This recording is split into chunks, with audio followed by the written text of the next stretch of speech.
বঞ্চিত লাঞ্ছিত যারা নিপীড়িত ওরাই জিতবে, ওরাই বিজয়ী হবে, ওরাই চ্যাম্পিয়ন হবে। পদ্মা সেতু দেখিয়ে, আপনি ফ্লাইওভার দেখিয়ে, আপনি মেট্রো রেল দেখিয়ে আপনি কি করে এই ক্ষুধা অনাহারের মধ্যে আপনি নিজেকে টিকিয়ে রাখবেন? হাজার হাজার কোটি টাকা যে সমস্ত কোটি ব্যবসায়ীরা ব্যাংক থেকে নিয়ে বিদেশে পাচার করেছে বিনিয়োগের নামে, তারা অতি শেয়ার বাজার লুণ্ঠনকারীরা,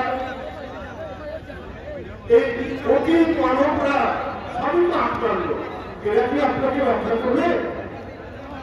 এরা কি আপনার যদি রক্ষা করিয়ে দিবে? পৃথিবীতে এই ধরনের কোন নিদর্শন নেই।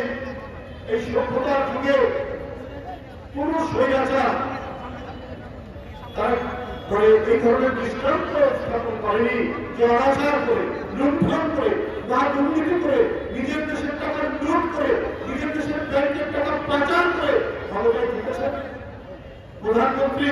আমি আবারও বলি, আপনার অতি সন্ত্রাসী ছাত্রলীগ যারা আপনাকে হত্যা করে, মেধাবী ছাত্র যারা বিশ্বজিতের মতো শ্রমিককে হত্যা করে, তারা কি আপনাকে রক্ষা করবে? আপনার অতি সন্ত্রাসী যুবলীগ যারা টেন্ডারবাজি করছে, যারা বিভিন্ন জায়গায় মানুষের জায়গা জমি দখল করে দখল করছে, তারা কি আপনাকে রক্ষা করবে প্রধানমন্ত্রী? আপনাকে তারা রক্ষা করতে পারবে না। এটা হয় না, এটা কোনদিনই সম্ভব নয়। তাই যারা বঞ্চিত লাঞ্ছিত, যারা নিপীড়িত, যারা প্রতিনিয়ত জেলে যাচ্ছে, জেল থেকে বেরোচ্ছে শুধুমাত্র গণতন্ত্রের কথা বলতে, শুধুমাত্র ভোট স্বাধীনতার কথা বলতে, ওরাই জিতবে, ওরাই বিজয়ী হবে, ওরাই চ্যাম্পিয়ন হবে। আপনার পরাজয় ক্ষমতা নেই।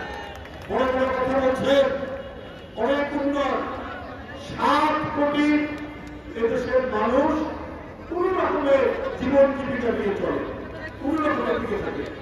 এর মধ্যে 85% অর্থাৎ 6 কোটি মানুষ তাদের যা কর্মসংস্থান, এটা অত্যন্ত ভালো, এটা অত্যন্ত সঙ্গীন অবস্থা।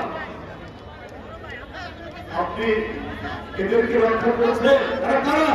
তারা রিক্সাওয়ালা, তারা ভেড়াদালা, যারা ভেড়িতে চা বিক্রি করে তারা, যারা সেলসম্যান তারা, এবং যারা জমিতে দিনমজুর তারা।